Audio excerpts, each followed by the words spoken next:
안녕하십니까 시청자 여러분. 몹시 덥습니다. 여러분 얼마나 고생이 많으십니까? 특히 논밭에서 일하시는 나이 드신 분들 쉬어가면서 하십시오. 이 폭염이 이게 보통 폭염이 아닙니다. 제가 본론 얘기하기 전에 우선 들어가는 도입부 삼아서 말씀드리자면 이 대한민국의 이 폭염뿐만 아니라 전 세계가 기후 대란에 빠진 것 같습니다. 그래서 앞으로 세계의 이 기후 변화가 오게 되면 세계사의 판도가 바꿔집니다. 지금 북극에서 남극에서 빙하가 많이 녹아내립니다. 그래서 이거 기후 변화에 좀 뭐라고 할까, 불길하다고 할까, 변화무쌍한 그 격변이 예고가 되는데. 이 문제에 대해서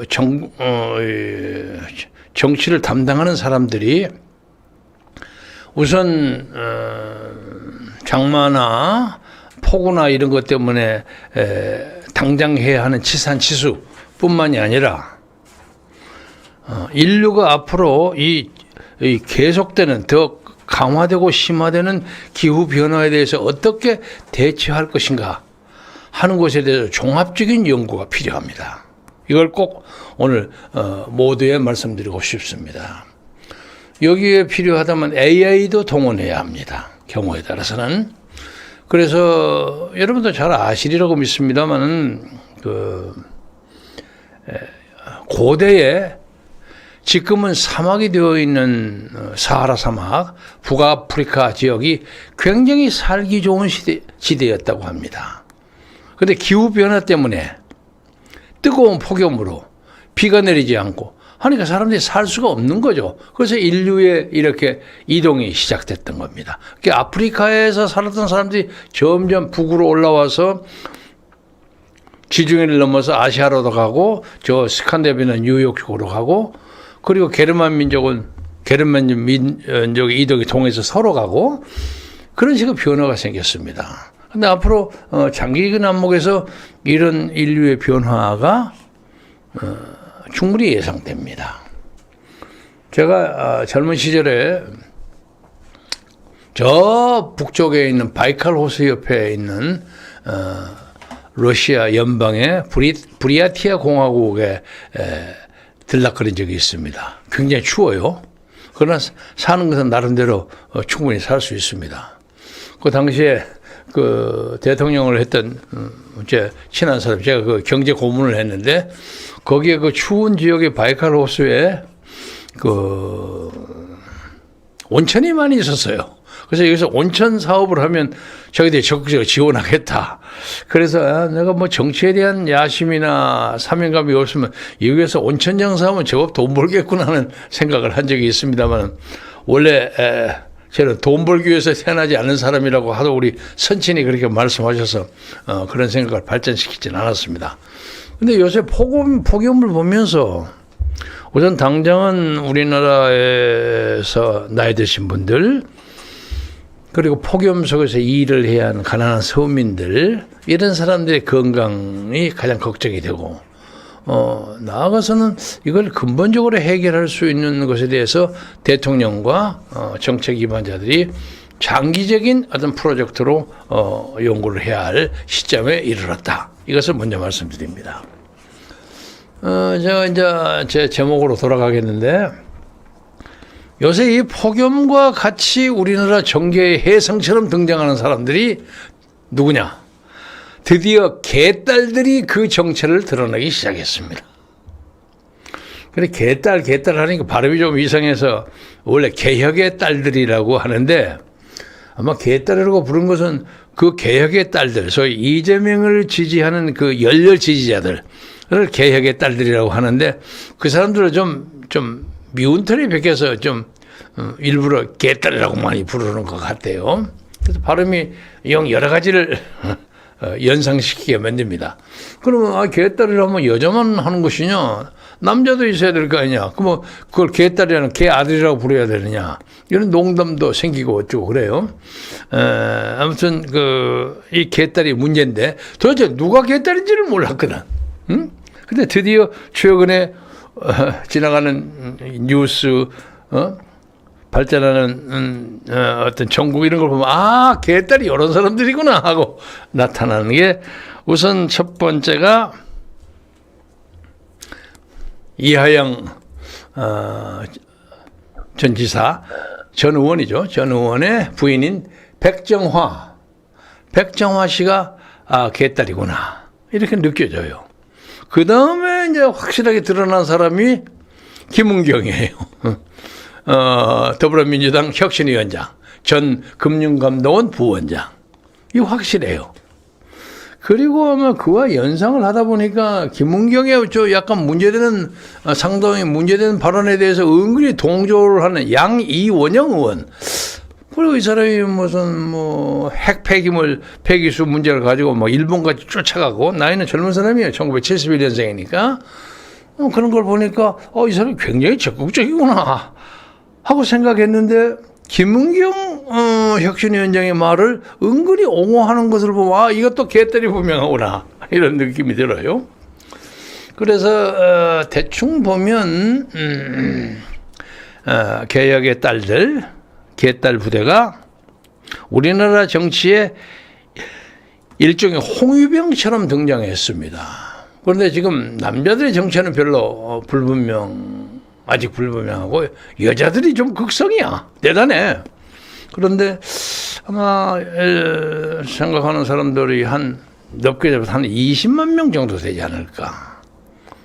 이것이 엄밀히 말하면 이재명 후보의 지지 세력의 근간을 이룩한 사람들. 그리고 적극적으로 나서는 사람들 한 5만 명. 그리고 막 댓글 부대 내고 그냥 수박 막 들이밟고 하는 사람. 적극적인 아주 행동파는 그 홍위병의 선두부대죠. 한 2만 명 되지 않는가. 그렇게들 많이 추산하고 있습니다. 그래서 저는 맨 처음엔 이 사람들이 수박을 막 들이밟아서 제가 좀 헷갈렸어요. 아니, 수박은 안에는 빨갱이가 있고 밖에는 이제 빨갱이를 위장한 초록색 아니면 푸른색이 있는데 왜 저걸 저렇게 밟노? 했더니 알고 보니까 겉에는 민주당의 색깔 파란색 혹은 수박색이고 그리고 안에는 국민의힘의 당기 색깔 빨강색깔. 그렇다는 게 이게 빨갱이가 아니라 국민의힘 색깔이라는 거예요. 그게 겉은 더불어민주당 당원처럼 하고 속은 국민의힘 패거리다. 이제 해서 수박을 들이밟고 그냥 공기든 수박을 쾅쾅 발라서 소리 내고 하는 거 보고 참, 이 사람들의 그 퍼포먼스가 상당히 세련됐구나 이런 느낌을 가졌습니다. 그래서 이제 이런 개딸들뿐만 아니라 특히 이제 김은경 혁신위원장이 이제 화제의 중심 인물로 등장했는데 이 사람이 말한 것 중에서 자기가 금융감독원 부원장으로 임명이 돼서 만 3년을 채웠는데 사실은 그거 유지하려고 나름대로 상당히 노력을 한 흔적이 많이 보입니다. 그런데 자기가 끝까지 임기를 다 채우고 나왔는데 임기를 채우고 나온 것이 뭐라고 했죠? 치근했다? 처참했다? 치욕스러웠다. 그 치욕스러운 자리를 뭐하라 그래 열심히 했습니까? 그러나 하긴 해야 한다는 사명감은 있었겠죠. 그래서 끝까지 유지하려고 하니까 버티고니 정말 더럽고 치사했더라. 이런 표현을 한 겁니다. 저도 비슷한 경험을 가지고 있는데 저는 3년 동안의 임기 동안에 김은경 씨는 임명을 받은 사람이지만 저는 선출된 사람이었습니다. 그러니까 진짜로 버틸 만한 명분이 있는데 하도 아우성을 치고 그래서 속담을 비어러서서 미안합니다. 더럽고 치사해서 그냥 그만두고 2년만 하고 나온 적이 있습니다. 그런데 이 말을 하면서도 윤석열 대통령이라는 말은 안 해요. 대통령의 직함은 빼고 얘기해. 그러니까 이름마저도 언급하지 않으려고 하는 교묘한 어떤 배려가 있는 것 같아요. 그런데 이제 그러고 난 다음에는 또 지난번에 그 나이 가지고 탓하지 않았습니까?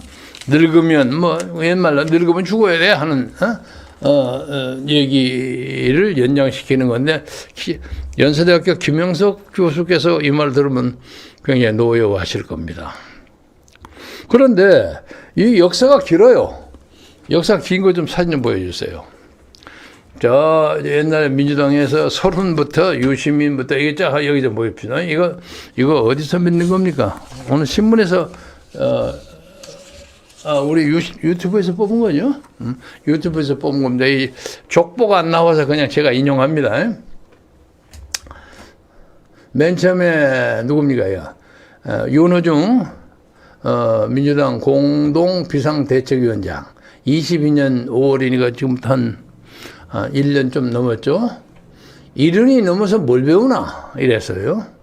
이 친구가 제 친구 한광호 의원의 보좌관을 했어요. 그래서 제가 잘 압니다. 어물어물하고 5862니 어쩌니 해가지고 이제 비상대책위원장도 공동도 하고 어쩌고 했는데 이제 이 사람도 나이가 60이 넘었죠?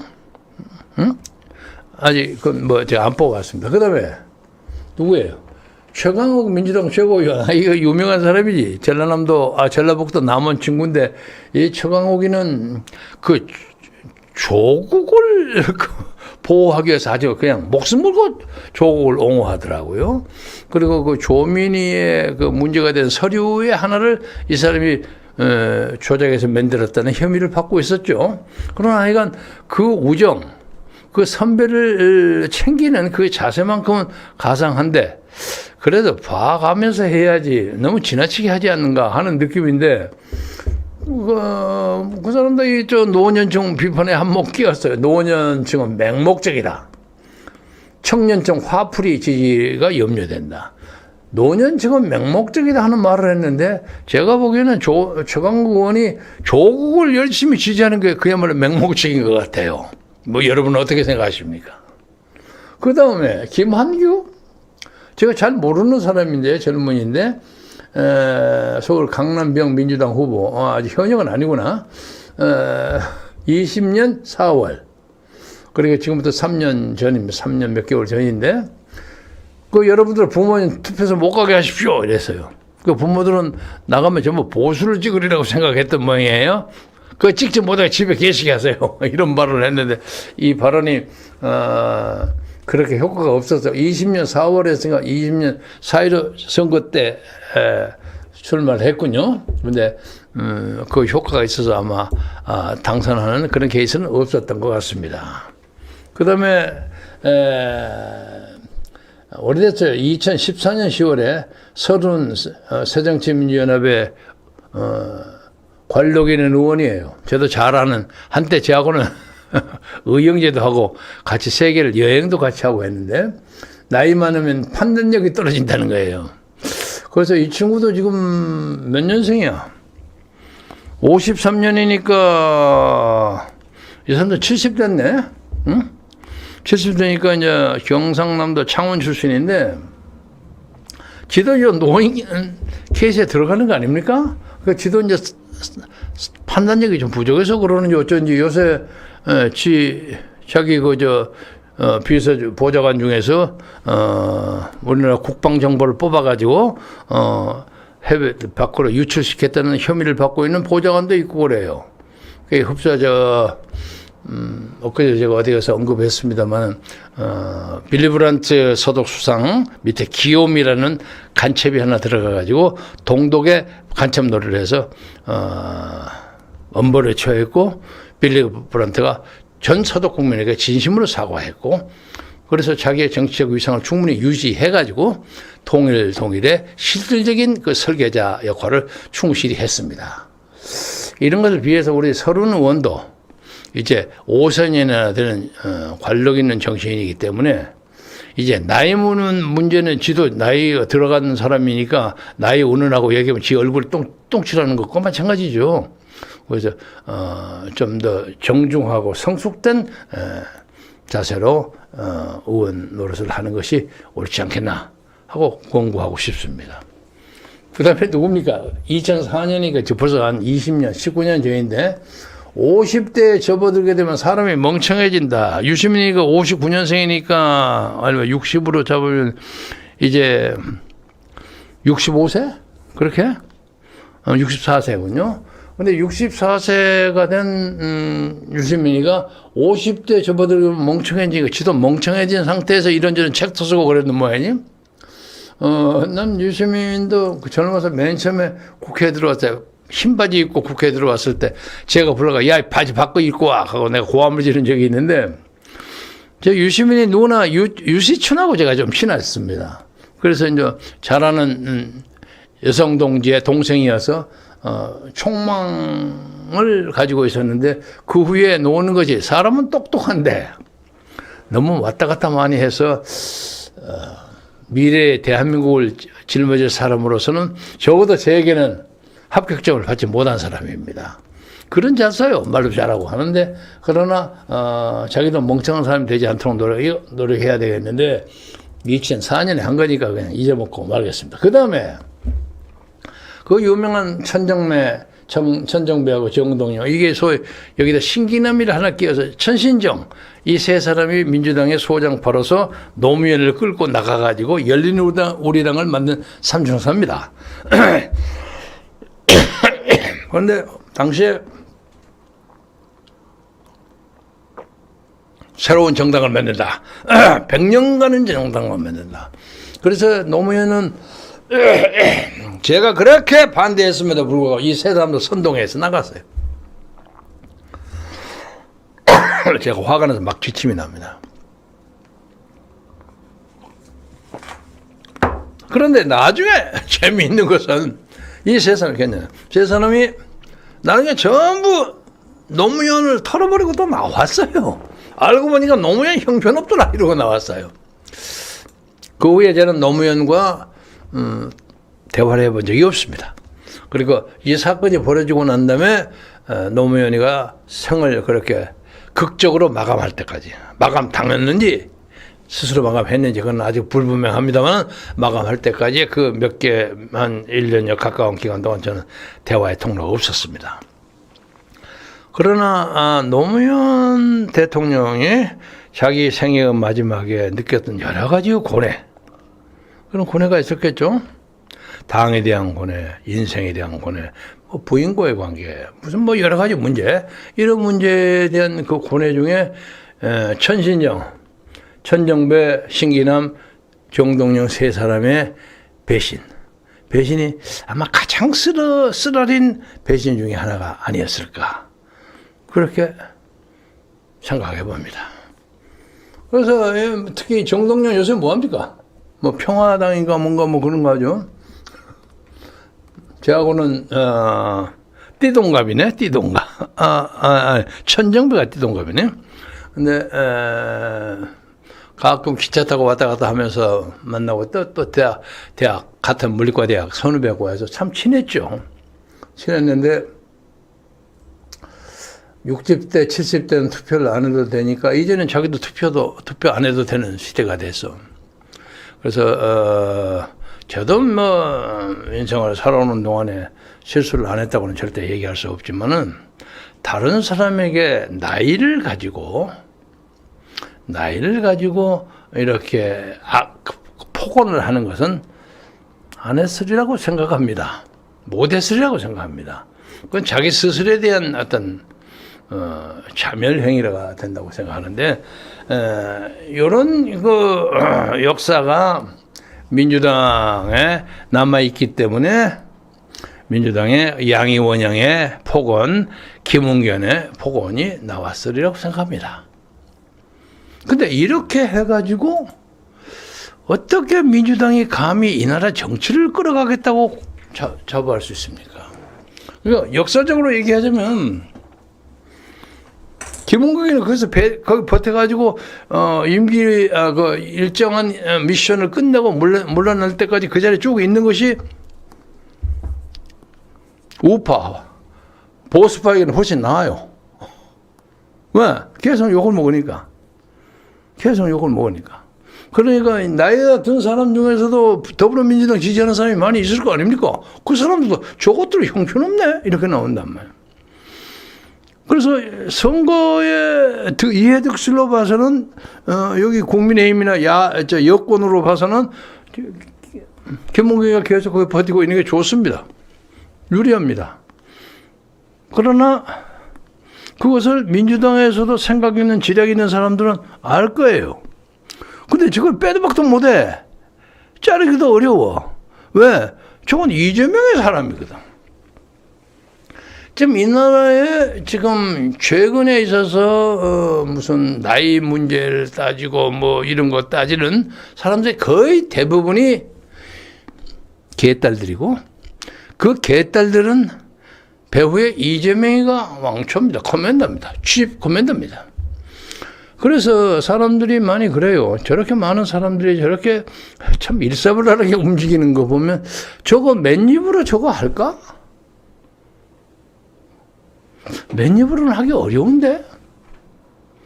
그럼 뭐 저 사람들 예를 들면 어디 비행기 타고 오는데 송영길이 와서도 개딸리 가서만 하고 도처에 아주 에브리웨어, 개딸리에서 에브리웨어 막 나타나요. 이것은 누군가가 뒷배를 확실히 봐주기 때문에 그런 거 아닌가 하는 그런 오해가 많습니다. 오해가 많다고 제가 이걸 강조하는 것은 엊그제도 내가 이재명 대표에 대한 얘기를 했습니다만, 이건 이재명 씨가 말로는 개딸을 좀 손봐서 좀 조용시키겠다 이렇게 얘기한 것이 있어요. 기록이 있습니다만 실질적으로는 안 하는 것처럼 보여요. 오히려 부추기는 거 아닌가 하는 그런 오해를 받습니다. 그래서 이재명 대표가 이 문제에 대해서 내놓고 공개적으로 엄혹하고 정확하게 개딸들에서 충고를 하세요. 이렇게 하는 것은 올바른 일이 아니다. 중국 역사를 보세요. 마지막에 자기의 이상이 잘 통하지 않는다고 해가지고 모택동이가 문화대혁명해서 홍위병 동원해가지고 자기 반대파 유샤오치인이 뭐니 막 등소평이니 막 이리저리 다 보내버리고 난리치지 않았습니까? 그러나 모택동은 결국 실각돼서 우울하게 세상을 떠났습니다. 그런데 그래도 중국 사람들은요, 아니 중국 그 다음에 온 중국의 지도자들, 특히 등소평 같은 사람, 왜냐면 정권이 바뀌지 않았거든. 않은데다가 등소평은 개인적으로 그런 문제에 대해서 상당한 인간적 거인이었어요. 참 키는 작달마겠지만 정말 거인이었어요. 그리고 중국 경제를 자본주의적 방향으로 쥐를 잡으면 잡는 데는 흰 고양이, 검은 고양이 필요 없다. 쥐를 잡으면 된다. 그래서 중국 경제 발전을 위해서 획기적인 역할을 했고, 절대로 자기의 개인 우상화를 안 했고, 이건 비교하면 북한의 김일성, 김정일, 김정은에 비하면 하늘과 땅 사이의 차이예요. 그리고 전 세계의 많은 사람들이 중국 인민을 포함해서 등소평이가 위대한 지도자라는 것을 부인하는 사람이 거의 없습니다. 중국 사람을 포함해서. 미국에서도 그럽니다. 그리고 특히 마지막에 자기 집이 초라한 집이 있었어요. 남부 중남비에. 그런데 그걸 절대로 성역화 시키지 않았어요. 그 집은 있는 것을 약간 두엄을 갈고 천정을 갈고 그런 걸 했었겠죠. 집을 절대로 바꾸지 않았어요. 절대로 바꾸지 않았어요. 그리고 유언했어요. 내 집을 내가 세상을 떠나들려 절대로 만들지 말아라. 성역화 시키지 말아라. 그리고 나를 화장해가지고 남진하의 바다에다 뿌려달라. 후손들이 그렇게 했습니다. 그러니까 등소평을 존경하는 사람은 어디 가서 절하고 할 데가 없어. 할 데가 없어요. 그냥 책과 그리고 자기 나름대로의 기도 속에서 등소평을 추모해요. 그래도 등소평은 내가 그 사람 오늘 칭찬하기 위해서 이 자리에 나온 건 아닙니다만, 등소평은 제가 많은 중국 사람들의 가슴 속에 살아있는 사람이에요. 참 좋은 지도자였다. 근데 요새 우리나라에 조금 옆으로 갑니다. 막 동상 세우자는 막 붐이 막 일어나. 예? 다부동 전투 거기에서 이승만과 트루먼 대통령의 동상이 섰어요. 그건 쓸만해요. 전적제 세우는 건 좋아. 그럼 어제 그저께 제가 했나? 그 전에 했나? 광화문에 동상을 세우는 문제에 대해서 이 사람 저 사람들이 얘기가 많이 나와요. 특히 이제 민주당 쪽 사람들은 동상 얘기를 별로 안 합니다. 왜? 김대중 대통령의 경우에는 호남 근처에 동상이 많이 있어. 여기저기 김대중 기념관, 김대중 센터 뭐 많아요. 노무현 별로 없어요. 그럼 노무현은 나름대로 나 크게 짓지 말고 그냥 우리 집 안방에 마당에다가 해가지고 돌로 꽉 눌러달라. 나름대로 참 멋있는 사람이에요. 그런 것은. 그런데 동상을 세우는 건 좋아요. 우리나라의 대표적인 거리, 예를 들면 광화문. 이제 대통령이 이쪽으로 옮겼으니까 용산에 또 세워야 할지도 몰라요.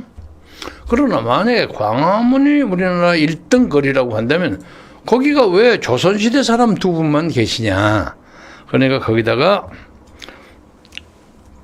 1900년부터 1999년까지 20세기죠.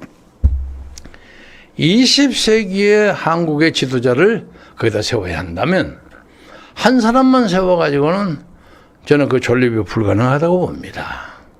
우리나라가 너무 찢어져 있어요.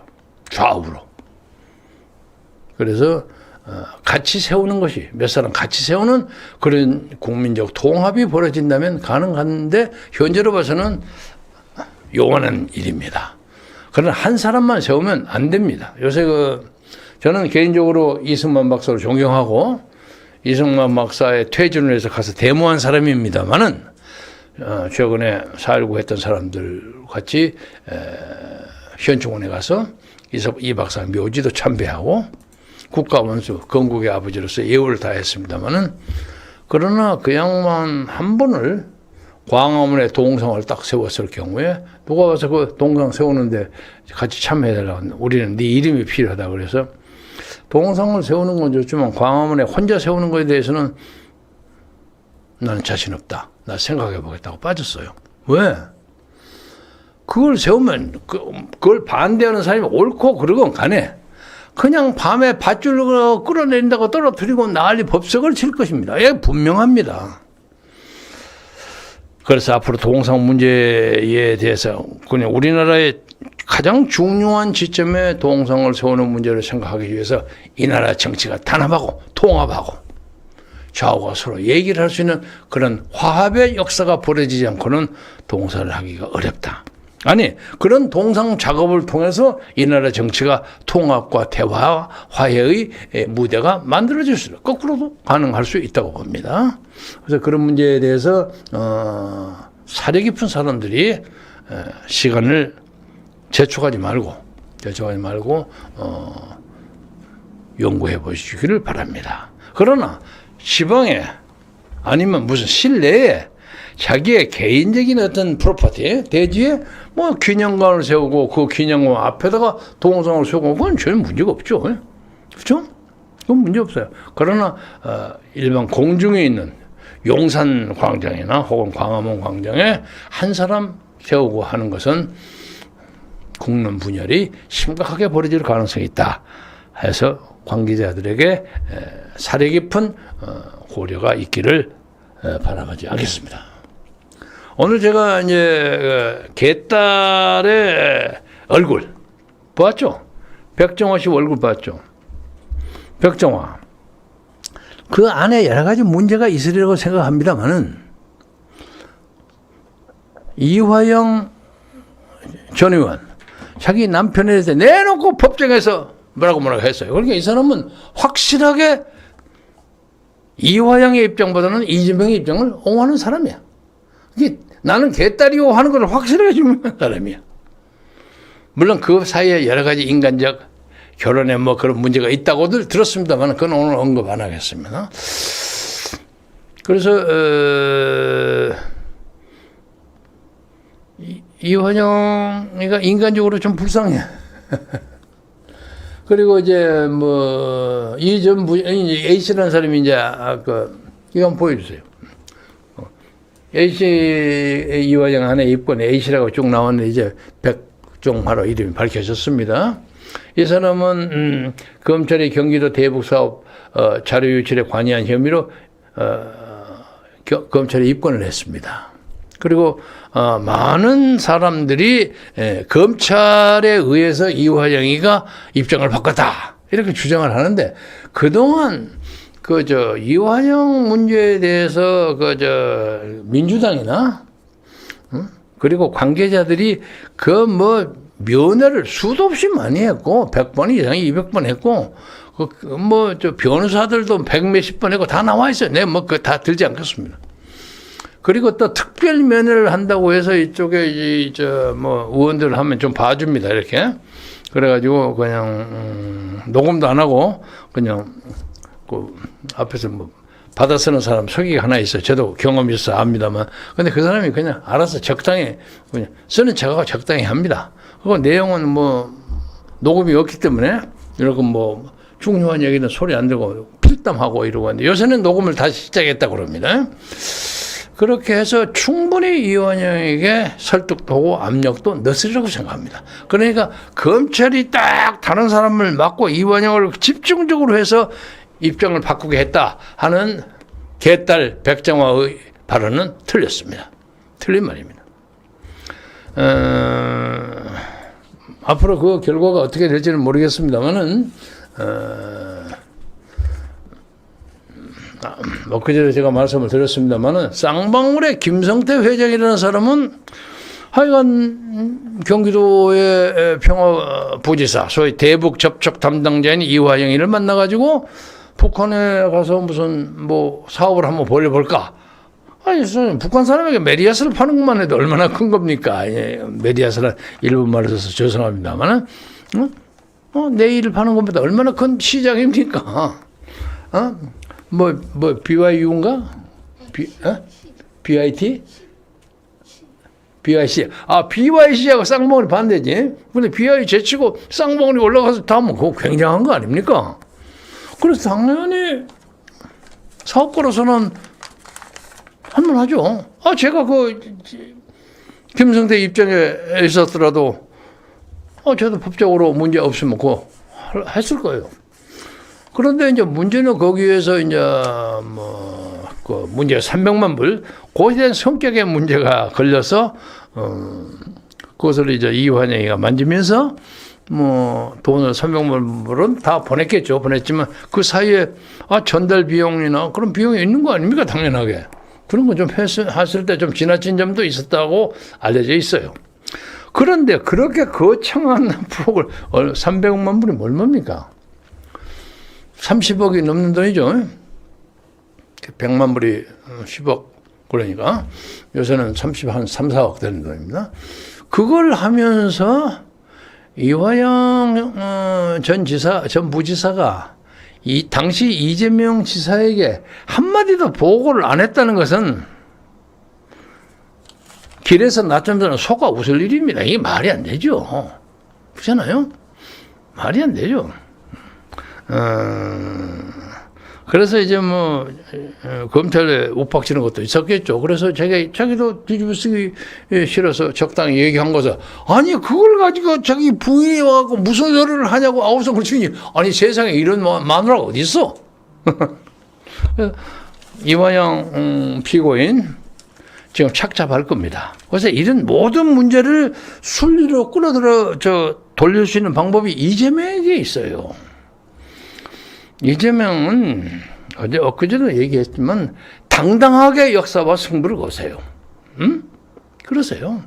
이렇게 말로 막아가지고 하는 데는 한계가 있습니다. 제가 보기에는 저도 민주당 세력 쪽을 바라보는 데는 다른 사람보다 조금 더 경험이 많아요. 가까운 사람도 많고 해서 그 안에도 바글바글해. 바글바글해요. 구체적으로 오늘은 그 얘기 안 하겠습니다만은 이재명 씨가 인생 역사를 좀 큰 눈으로 바라봤으면 좋겠다. 그래서 다른 나라 사람들 그리고 훗날에 우리 후손들이 아니 세상에 이런 걸 가지고 요렇게 요렇게럼 시간을 걸리고 난리 법석을 졌냐 웃음거리가 되지 않을까. 이 시대에 사는 사람들이 좀 창피하다는 느낌이 들어요. 응? 좀 거창한 걸 가지고 담론을 하고 국회에서 좀 따지고 대정부 질문도 하고 응? 국정조사도 거창한 걸 가지고 좀 해라 말이야. 응? 어떻게 하면 김정은이를 자유주의로 끌어낼 것인가 그런 역할을 좀 해봐라 말이야. 그런데 무슨 가는데 돈 주고 가는데 빼고 어쩌고 뭐 그거 하는데 누구를 실컷만 보고 내나 그 사람 기억도 없다. 에이구. 이게 어떤 이상한 나라의 원더랜드 알리스가 살던 나라에서 사는 것처럼 좀 도대체 이거 말이 안 통해. 이런 문제에 대해서 모든 것을 제자리에 할 수 있는 것이 이재명이라고 생각합니다. 그래서 이재명 지사가 대표죠. 이재명 대표가 김원경이나 이런 사람들의 그 좀 낯가리지 않는 맹목적인 충성심이라고 할까? 그런 것을 더 이상 그 헐리우드 액션이라고 그러죠. 그런 거 하지 않도록 해 주시기 바랍니다. 김은경은 그렇게 해서 이제 지금 저희가 혁신위원장하고 이거 저거 해갖고 아마 더불어민주당 비례대표는 하나 해갖고 다음번 국회에 들어오고 싶어 할 겁니다. 그럴 겁니다. 그러나 그렇게 될 경우에는 민주당의 장래는 뻔할 뻔짭니다. 난 뭐 민주당이 잘 되기 위해서 내가 뭐 축복해 주려는 뜻이 아니라 공정한 페어플레이 게임을 해야 그런 정치가 응? 그러잖아요. 그런 의미에서 이번에 김원경 발언 이 사람 나 족보를 쫙 봤어요. 뭐 만하임 대학에서 학위를 하고 뭐 서울에서는 외고대학도 다녔더군요. 그래서 뭐 영어는 잘하겠죠. 영어나 독일어 같은 거 잘하겠죠. 근데 김원경에게도 지금까지 했던 실수는 좀 극복하고 민주당을 혁신시키기 전에 자신을 먼저 혁신시키세요. 당신은 혁신위원장 자격이 없는 사람이야. 응? 그렇게 혁신하고 민주당이 어디로 가겠습니까? 생각해 보세요. 예? 부끄러워하세요. 윤석열 밑에서 근거한 것을 치욕스럽게 생각했다. 오늘 문화일보 보니까 재밌는 기사가 많이 나왔어요. 창피했다. 윤석열 밑에서 통치받은 게 창피했다.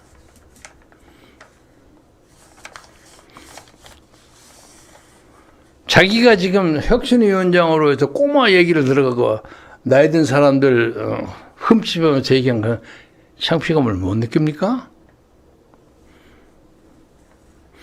저도 이제 나이 먹는 사람 측에 속에 있기 때문에 뭐 나이 가지고 시비 거는 김은경 이러쿵 얘기하는 거 좀 무섭고 솔직히 말씀드려서 저는 가능하면 여성에 대해서는 크게 비판을 잘 안 하려고 노력합니다. 근데 이상하게 요새 우리 한국에는 여성들이 판을 많이 쳐. 무슨 말썽을 한 것은 뭐 김은경이니 뭐 양이원영이니 뭐 윤미향이니 뭐 추미애니 많이 판을 벌써 옛날에 박순천 여사 같은 사람 하나 안 나오나? 그래도 저 정의당하는 심상정 같은 사람 나름대로 권위와 품격이 있어. 그래서 국민의힘뿐만 아니라 더불어민주당의 새로운 혁신을 위해서 혁신위원장은 사과만 가지고 안 됩니다. 그게 이제 뭐 사과하고 끝나올 그럴 얘기입니까? 잘하세요. 그것이 국민에 대한 최소한도 예의입니다.